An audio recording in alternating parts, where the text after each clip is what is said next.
एक बार पांडवों के पास नारद मुनि आए और उन्होंने युधिष्ठिर से कहा कि स्वर्ग में आपके पिता दुखी हैं। कारण पूछने पर उन्होंने कहा कि पांडु अपने जीते जी राजसूय यज्ञ करना चाहते थे, जो न कर सके।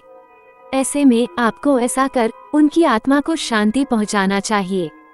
तब पांडवों ने राजसूय यज्ञ आयोजित किया। आयोजन को भव्य बनाने के लिए युधिष्ठिर ने यज्ञ में भगवान शिव के परम भक्त ऋषि पुरुष मृगा को आमंत्रित करने का फैसला किया। ऋषि पुरुष मृगा जन्म से ही अपने नाम के जैसे थे। उनका आधा शरीर पुरुष का था और पैर मृग के समान थे।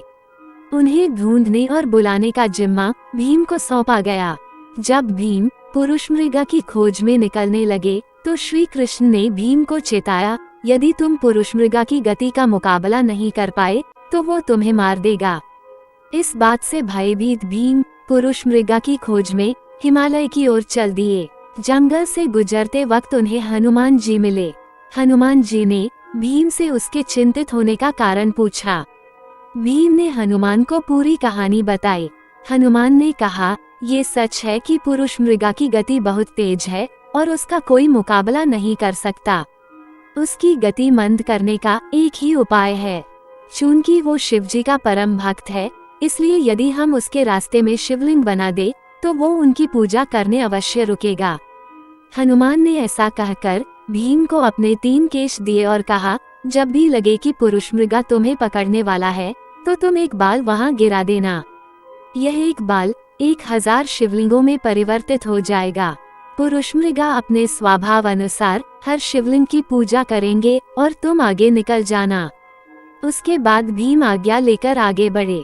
कुछ दूर जाकर ही भीम को पुरुष मृगा मिल गए जो भगवान महादेव की स्तुति कर रहे थे।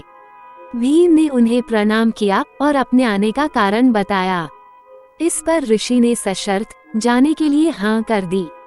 शर्त ये थी कि भीम को उनसे पहले हस्तिनापुर पहुंचना था और अगर वो ऐसा न कर सके तो ऋषि पुरुष मृगा भीम को खा जाएंगे।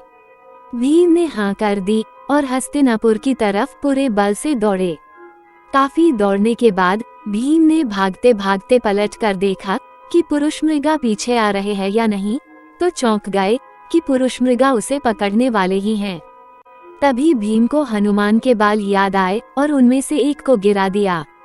गिरा हुआ बाल 1000 शिवलिंगों में बदल गया।